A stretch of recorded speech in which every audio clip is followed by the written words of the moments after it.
मैंने इस मूवी को 3 पार्ट में डिवाइड किया है, जिसका ये पार्ट 1 है। इसे देखने के बाद सेकंड और थर्ड पार्ट को देख लेना, जिसका लिंक मैंने डिस्क्रिप्शन में दिया है, ताकि आपको रॉबर्ट जूलियस ओपेनहाइमर की जिंदगी की पूरी कहानी समझ में आ जाए।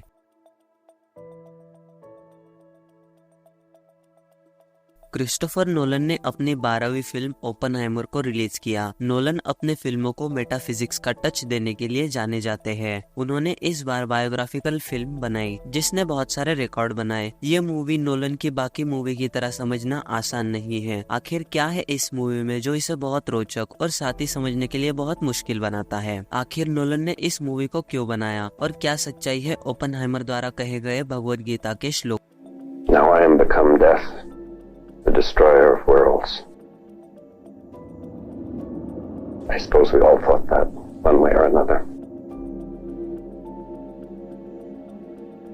में और वो श्लोक क्यों गलत है, इसे जानने के लिए हमें सबसे पहले उनके अतीत से शुरुआत करनी होगी। ओपेनहाइमर के जीवन पर आधारित ये फिल्म 2005 की एक बायोग्राफिकल बुक अमेरिकन प्रोमीथियस पर बनी है, जिसे कियावर्ड और मार्टिन जे शेरविन ने लिखा है। इस किताब की खास बात यह है कि इस किताब को लिखने के लिए ऑथर को 25 साल लगे और इस किताब ने 2006 में पुलित्जर प्राइज जीता। यह फिल्म समझना थोड़ा मुश्किल है, क्योंकि इसे समझने के लिए साइंस और हिस्ट्री इन दोनों को फिर से याद करना होगा। इस मूवी को सबसे मुश्किल बनाती है मूवी की टाइमलाइन, साथ ही रॉबर्ट ओपेनहाइमर और लुइस स्ट्रॉस इन दोनों के बीच के मतभेद मूवी में अलग अलग टाइमलाइन में दिखाए गए हैं। साथ ही रॉबर्ट, जिनका point of view colour theme में दिखाया है, और दूसरी तरफ लुइस स्ट्रॉस, जिनका point of view black and white theme में दिखाया गया है। साथ ही मूवी 1954 में चल रही रॉबर्ट की सिक्योरिटी हियरिंग और 1959 में चल रही लुइस स्ट्रॉस की सेनेट हियरिंग इन दोनों के बीच दिखाई गई है। इसी बीच 1949 का भी समय दिखाया गया है, जहां एईसी की मीटिंग हुई थी। इसी के साथ ही रॉबर्ट की जिंदगी की कहानी दिखाई गई है। ये सारी चीजें एक साथ चल रही है, इसीलिए ये मूवी समझना थोड़ा मुश्किल है। मैंने इस मूवी को क्रोनोलॉजिकली एक्सप्लेन किया है, जिसे देखने के बाद आपको रॉबर्ट जूलियस ओपेनहाइमर की जिंदगी की पूरी कहानी समझ आ जाएगी। तो मूवी के शुरुआत का समय 1959 का दिखाया गया है, जहां शुरुआत में हमें लुइस स्ट्रॉस को दिखाया जाता है, जिन्हें प्रेसिडेंट आइजनहावर ने अपने कैबिनेट में सेक्रेटरी ऑफ कॉमर्स के तौर पर अपॉइंट किया है, जिसके लिए लुइस को सेनेट के सामने पेश होना होगा। इस हियरिंग में सेनेट मिलकर ये तय करेगी कि लुइस को कैबिनेट में जगह मिलनी चाहिए या नहीं। पूरा अमेरिका लुइस स्ट्रॉस और रॉबर्ट ओपेनहाइमर इन दोनों के बीच बटा हुआ है। इसका कारण समझने के लिए हमें वक्त में पीछे जाना होगा। रॉबर्ट जूलियस ओपेनहाइमर, इनका जन्म 22 अप्रैल 1904 में हुआ था। उनके पिता रॉबर्ट के जन्म से पहले जर्मनी से यूएसए में आकर शिफ्ट हुए थे। वो एक सेल्फ मेड मैन है, जिन्होंने खुद के दम पर टेक्सटाइल का बड़ा बिजनेस खड़ा किया, जिसके चलते रॉबर्ट के जन्म तक ओपेनहाइमर फैमिली वेल्दी थी। रॉबर्ट बचपन से ही बाकी बच्चों से अलग थे। वो ज्यादातर वक्त किताबों में गुजारा करते थे। महज 9 साल की उम्र में उन्होंने ग्रीक और लैटिन में फिलोसॉफी पढ़ना शुरू किया। रॉबर्ट को मिनरोलॉजी में बहुत दिलचस्पी थी। वो मिनरोलॉजी क्लब को चिट्ठियां लिखकर अपनी खोज साझा करते थे। रॉबर्ट के लेटर का साइंटिफिक बॉडीज पर इतना प्रभाव था कि उन्हें लगता था रॉबर्ट कोई स्कॉलर स्टूडेंट है, और एक बार उन्होंने रॉबर्ट को अपनी खोज पर प्रेजेंटेशन देने के लिए इनवाइट किया था। रॉबर्ट स्कूल खत्म होने के बाद आगे की पढ़ाई के लिए हार्वर्ड जाने वाले थे, पर उनकी खराब सेहत के चलते उन्हें न्यू मैक्सिको, जो अमेरिका का एक राज्य है, वहाँ भेजा गया, जहाँ रॉबर्ट की सेहत में बहुत सुधार आया। 18 साल के होने पर रॉबर्ट ने हार्वर्ड में पढ़ाई के लिए एडमिशन लिया, जहां उन्होंने केमिस्ट्री के साथ हिस्ट्री, फिलोसॉफी और मैथमेटिक्स पर भी पढ़ाई की, और 1925 में बैचलर डिग्री पूरी की। जिसके बाद रॉबर्ट चले जाते हैं इंग्लैंड के कैम्ब्रिज यूनिवर्सिटी में, जहां वो पैट्रिक ब्लैकेट के देखरेख में पढ़ाई करना शुरू करते हैं। रॉबर्ट को होम सिकनेस थी, उन्हें घर की बहुत याद आती थी। उनकी ज्यादातर रातें बिना नींद की बीतती थी, जिसके चलते वो लैब में ध्यान से काम नहीं कर पाते थे। ऐसे ही एक दिन जब रॉबर्ट लैब में थे, तो उनसे गलती से लैब के कांच के इक्विपमेंट टूट जाते हैं, जिस पर उन्हें उनके प्रोफेसर पूछते हैं, क्या तुम्हारी नींद पूरी नहीं हुई, और उन्हें फिर से एक्सपेरिमेंट करने कहते हैं। रॉबर्ट इस पर अपने प्रोफेसर से कहते हैं, आज नील्स बोर का लेक्चर है और उन्हें लेक्चर के लिए जाना है। प्रोफेसर सभी को नील्स बोर का लेक्चर अटेंड करने कहते हैं, सिवाय रॉबर्ट के। उन्हें लैब का अधूरा काम पूरा करने कहते हैं। रॉबर्ट, जिन्हें पहले ही बहुत मेंटल स्ट्रेस था, वो फ्रस्ट्रेशन में आकर प्रोफेसर के एप्पल में पोटेशियम साइनाइड यानी जहर मिलाते हैं, लैब का सारा काम खत्म करके रॉबर्ट नील बोर्न का लेक्चर अटेंड करने चले जाते हैं, जो क्वांटम फिजिक्स के बारे में पढ़ा रहे थे। रॉबर्ट को उनका लेक्चर बहुत पसंद आता है और वो प्रोफेसर नील से सवाल भी पूछते हैं। अगले दिन रॉबर्ट हर बार की तरह आधी अधूरी नींद से उठकर लैब में पहुंचते हैं, जहां प्रोफेसर नील होते हैं। वो रॉबर्ट को देखते ही पहचान लेते हैं कि ये वही लड़का है जिसने कल बहुत अच्छे सवाल पूछे। रॉबर्ट के लैब के टीचर से बात करके प्रोफेसर नील को समझता है कि रॉबर्ट का ध्यान लैब में क्यों नहीं लगता। फिजिक्स में भी दो तरह के फिजिसिस्ट होते हैं, थियोरेटिकल फिजिसिस्ट जो थियोरी को डेवलप करते हैं और दूसरे एक्सपेरिमेंटल फिजिसिस्ट जो थियोरीज को प्रैक्टिकली करके देखते हैं। रॉबर्ट को थियोरी में दिलचस्पी थी, ना कि एक्सपेरिमेंट करने में। प्रोफेसर नील इस पर रॉबर्ट को सलाह देते हैं कि उन्हें जर्मनी जाकर गोटिंगन यूनिवर्सिटी में पढ़ना चाहिए, मैक्स बियॉन की देखरेख में। और वो एप्पल खाने वाले थे, पर रॉबर्ट उनके हाथ से एप्पल छीनकर फेंक देते हैं। प्रोफेसर को यहाँ ये भी पता चलता है कि रॉबर्ट का मैथ्स उतना अच्छा नहीं है। वो रॉबर्ट से कहते हैं कि मैथ्स म्यूजिक की तरह है, तुम्हें उसे समझने से ज्यादा उसे महसूस करना होगा।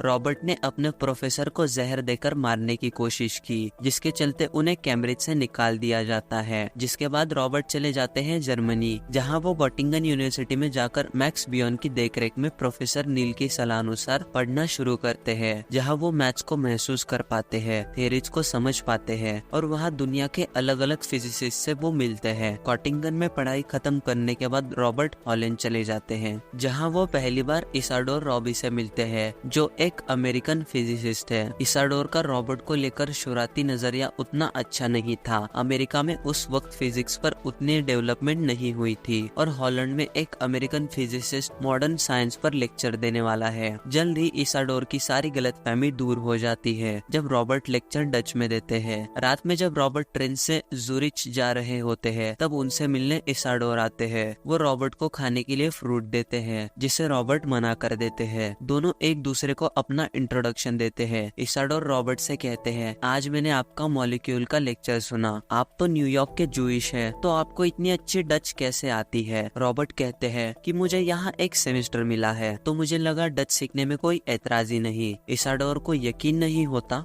रॉबर्ट ने 6 हफ्तों में इतनी डच सीख ली कि मॉलिक्यूल पर लेक्चर दे पाए। रॉबर्ट के बर्ताव को देखकर इसाडोर को पता लगता है कि रॉबर्ट को होम सिकनेस है। इसाडोर यहाँ रॉबर्ट से पूछते हैं कि क्या आपको जर्मनी में रहते हुए कभी ऐसा नहीं लगा कि हम यहाँ के नहीं हैं? रॉबर्ट कहते हैं, डिपार्टमेंट में सभी लोग जूइश हैं। इसके बाद इसाडोर रॉबर्ट को जर्मनी में वर्नर हाइसेनबर्ग से मिलाने ले जाते हैं, जो उस वक्त के बहुत जाने माने थियोरेटिकल फिजिसिस्ट है। हाइसेनबर्ग रॉबर्ट को यहाँ साथ में काम करने का ऑफर देते हैं। उन्होंने रॉबर्ट के मॉलिक्यूल पेपर पढ़े हैं, जिससे वो काफी प्रभावित है। रॉबर्ट उन्हें मना कर देते हैं, उन्हें अमेरिका जाना था। हाइसेनबर्ग कहते हैं कि अमेरिका में कोई भी क्वांटम फिजिक्स को इतना सीरियसली नहीं लेता। रॉबर्ट कहते हैं, इसलिए मैं अमेरिका जाना चाहता हूँ। इसाडोर हाइसेनबर्ग से कहते हैं कि रॉबर्ट मैनहट्टन की गलियों को मिस कर रहे हैं। रॉबर्ट कहते हैं, नहीं, मैं न्यू मैक्सिको को मिस कर रहा हूँ। वार्नर उनसे पूछते हैं, क्या आप न्यू मैक्सिको से हैं? रॉबर्ट कहते हैं कि नहीं, पर मेरी खास यादें वहाँ से जुड़ी है। हाइसेनबर्ग इस पर उन्हें फ्यूचर के लिए विश करते हैं। उनसे हाइसेनबर्ग की ये आखिरी मुलाकात थी।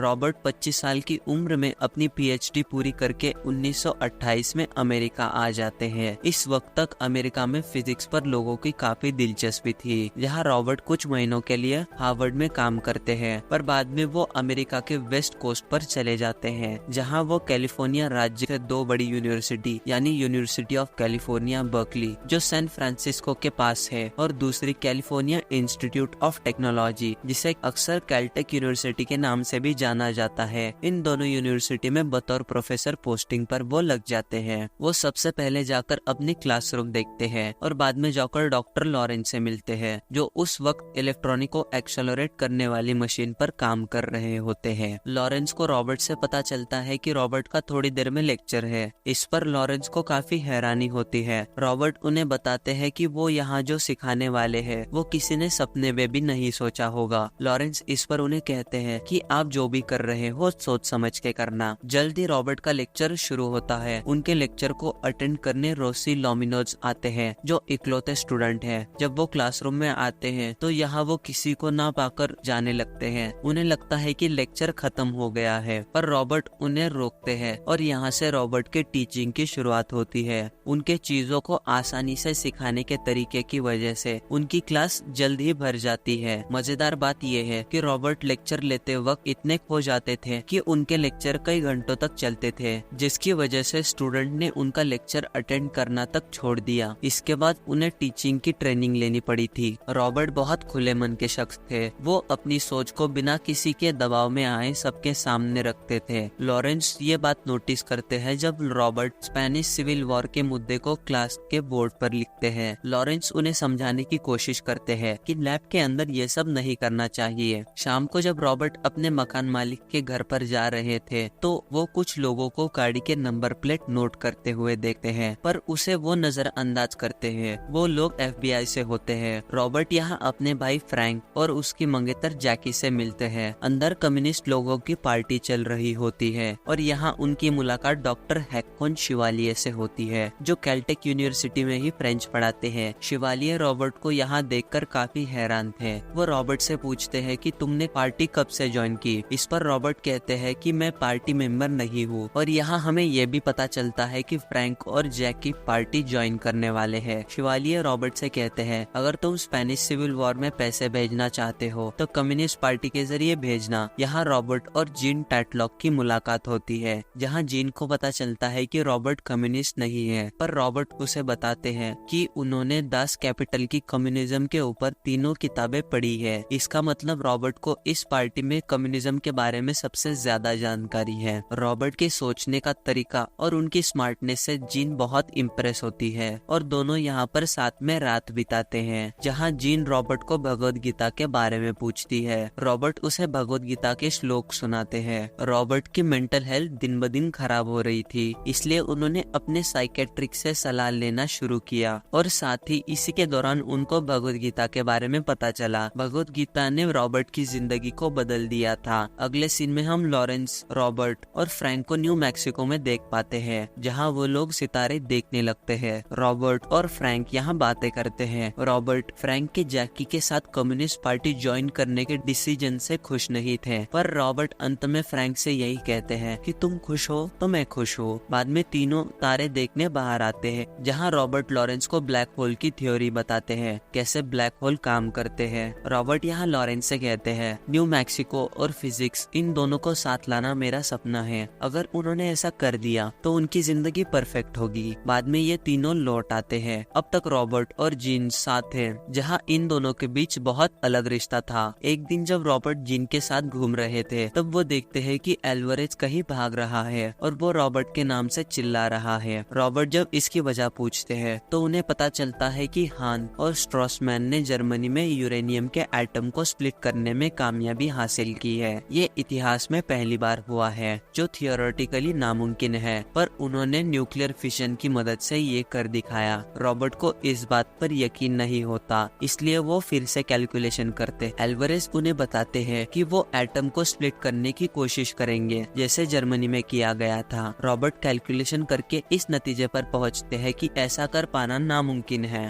पर लॉरेंस उन्हें जाकर बताते हैं एल्वरेज ने ऐसा कर दिखाया है। आसान भाषा में देखा जाए तो यूरेनियम 235 या यूरेनियम 238 के एटम पर जब भारी मात्रा में न्यूट्रॉन की बमबारी की जाती है तो उससे यूरेनियम के एटम न्यूट्रॉन को एब्जॉर्ब करते हैं, जिससे एटम अनस्टेबल होता है और स्प्लिट होकर यूरेनियम और साथ ही न्यूट्रॉन के एलिमेंट्स बाहर निकलते हैं और ये रिएक्शन चलता जाता है, जिससे बहुत ज्यादा मात्रा में एनर्जी और रेडिएशन निकलता है। इस क्रांतिकारी खोज से सबसे बड़ी पॉसिबिलिटी सामने आती है बम बनाने की, जो न्यूक्लियर फिशन से काम करेगा। रात में जब काम खत्म होने के बाद हर रोज की तरह रॉबर्ट जीन से मिलने जाते हैं, तो इस बार वो नाराज थी। रॉबर्ट उसे मनाने की कोशिश करते हैं और शिवालिये ये सब दूर से देख रहे थे। वो रॉबर्ट को आज कम्युनिस्ट लोगों के यूनियन में ले जाते हैं, जहां वो जॉर्ज एल टिंटिन से मिलते हैं। ये यूनियन FAECT के नाम से जाना जाता है। अगले दिन जब रॉबर्ट यूनियन की बातें लॉरेंस के सामने रखते हैं, तो लॉरेंस उन्हें क्लास से बाहर चले जाने कहते हैं, क्योंकि आज उनके खास स्टूडेंट आने वाले हैं। दोनों एक दूसरे के लेक्चर अटेंड करते हैं, पर इस बार लॉरेंस रॉबर्ट को लेक्चर अटेंड करने से मना करते हैं। रॉबर्ट को पता चलता है कि वो स्टूडेंट रिचर्ड और डॉक्टर बुश है। रॉबर्ट जाते जाते रिचर्ड से कहते हैं कि वो उसकी बीबी से कहे कि रॉबर्ट गुरुवार को पैसेडीना आ रहा है। इसके बाद रॉबर्ट जब अपनी क्लासरूम में जाते हैं तो सभी लोग बहुत खुश हैं। रॉबर्ट का ब्लैक होल के ऊपर थीसिस पेपर में छप गया था, जो उन्होंने हार्लन के साथ मिलकर लिखा था। पर हार्लन रॉबर्ट के पास वर्ल्ड वॉर 2 की शुरुआत की खबर लेकर आते हैं, जिससे अब उनकी थ्योरी में कोई ज्यादा ध्यान नहीं देगा, क्योंकि सभी लोग अब जंग पर ध्यान देने वाले थे। शाम में रॉबर्ट पहुंचते हैं कम्युनिस्ट लोगों की मीटिंग में। यहाँ हमें पता चलता है कि रॉबर्ट जब भी कैल्टेक यूनिवर्सिटी में आते हैं तो वो अक्सर टोलमैन के घर पर रुकते हैं। यहाँ रॉबर्ट की मुलाकात कैथरीन से होती है। कैथरीन यहाँ रॉबर्ट को क्वांटम फिजिक्स सिखाने कहती है। रॉबर्ट के समझाने और सोचने के तरीके से कैथरीन बहुत प्रभावित होती है। रॉबर्ट को पता चलता है कि कैथरीन के डॉक्टर हैरिसन के साथ एंगेजमेंट हुई है। रॉबर्ट उसे और उसके पति को न्यू मैक्सिको बुलाते हैं, पर हैरिसन कुछ काम की वजह से वहाँ पर नहीं आते। कुछ दिनों बाद हम रॉबर्ट और कैथरीन को न्यू मैक्सिको में देख पाते हैं।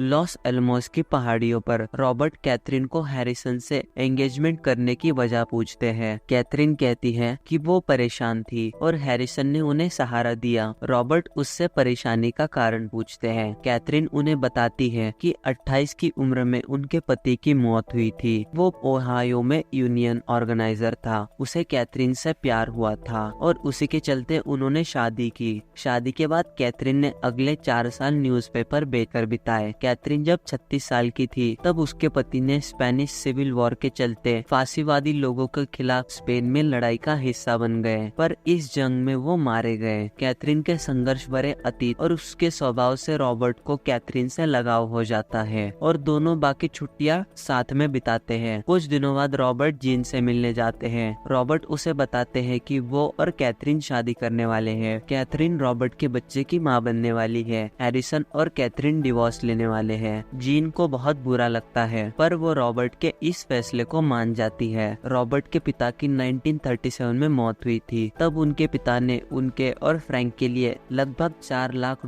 की संपत्ति पीछे छोड़ी थी। रॉबर्ट ने उसके हिस्से वाली संपत्ति को कैलिफोर्निया में ग्रेजुएशन स्कॉलरशिप के लिए डोनेट कर दिया था, कम्युनिस्ट विचारों के चलते। अगली सुबह जब लॉरेंस रॉबर्ट के क्लासरूम में जाते हैं तो वो देखते हैं कि रॉबर्ट कम्युनिस्ट लोगों के साथ मिलकर यूनियन को रेडिएशन लैब का हिस्सा बनाने वाले हैं। लॉरेंस इस बार उन लोगों पर बहुत गुस्सा होते हैं। वो रॉबर्ट से कहते हैं, ये तुम क्या कर रहे हो? तुम्हारी इन हरकतों की वजह से तुम्हें वो लोग प्रोजेक्ट में शामिल नहीं करेंगे। तुम्हें वो लोग प्रोजेक्ट का नाम तक नहीं बताएंगे। रॉबर्ट लॉरेंस से कहते हैं, पूरे अमेरिका को पता है कि आइंस्टाइन और सिजलार्ड ने प्रेसिडेंट फ्रैंकलिन रूजवेल्ट को खत लिखकर जर्मनी न्यूक्लियर बम बना सकता है इस बात की चेतावनी दी, और मुझे पता है नाजिस के हाथ एटॉमिक बम का क्या मतलब है, पर जर्मन साइंटिस्ट अमेरिकन लोगों की मदद क्यों कर रहे हैं ये हमें आगे पता चलेगा। लॉरेंस रॉबर्ट से आगे कहते हैं, तुम्हें लगता है मैं तुम्हारी पॉलिटिक्स उन लोगों को बताता हूँ? लॉरेंस का उन लोगों से मतलब यूएस के हाई रैंकिंग ऑफिशियल से है। लॉरेंस रॉबर्ट को सलाह देते हैं कि अगली बार जब तुम किसी कम्युनिस्ट मीटिंग से घर जाओ तो रेयर मिरर में एक बार झांक कर देखना, या फिर अपने फोन लाइन से आ रही अजीब आवाजों को ध्यान से सुनना। रॉबर्ट पर FBI द्वारा निगरानी रखी जा रही थी। रॉबर्ट पूछते हैं कि मैं क्या कर रहा हूँ, इससे उन लोगों को क्या लेना देना? लॉरेंस कहते हैं कि तुम्हारी इस देश को जरूरत है।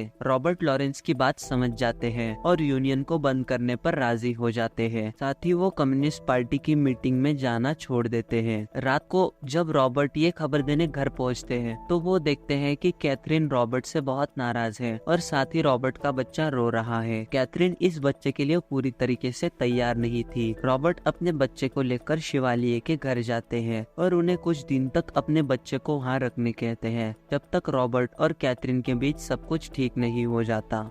कुछ दिनों बाद हम रॉबर्ट और कैथरीन को लॉस एलमोस की पहाड़ियों में देख पाते हैं, जहां कैथरीन रॉबर्ट से कहती है, वक्त तेजी से बदल रहा है, दुनिया को तुम्हारी जरूरत है, तुम जो कर सकते हो वो और कोई नहीं कर सकता। इसके कुछ दिनों बाद रॉबर्ट कैलटेक यूनिवर्सिटी में लंच के दौरान कुछ ऑफिसर को देखते हैं। वो ऑफिसर लंच के बाद रॉबर्ट से मिलने आते हैं, जहां एक का नाम कर्नल लेस्ली ग्रूव्स है और दूसरे का लेफ्टिनेंट कर्नल निकोल्स है। यहाँ पर पहला पार्ट खत्म हो जाता है। मैंने सेकेंड पार्ट का लिंक डिस्क्रिप्शन में दिया है। इस पार्ट को देखने के बाद आप उसे देख लेना ताकि आपको आगे की कहानी अच्छे से समझ में आ जाए।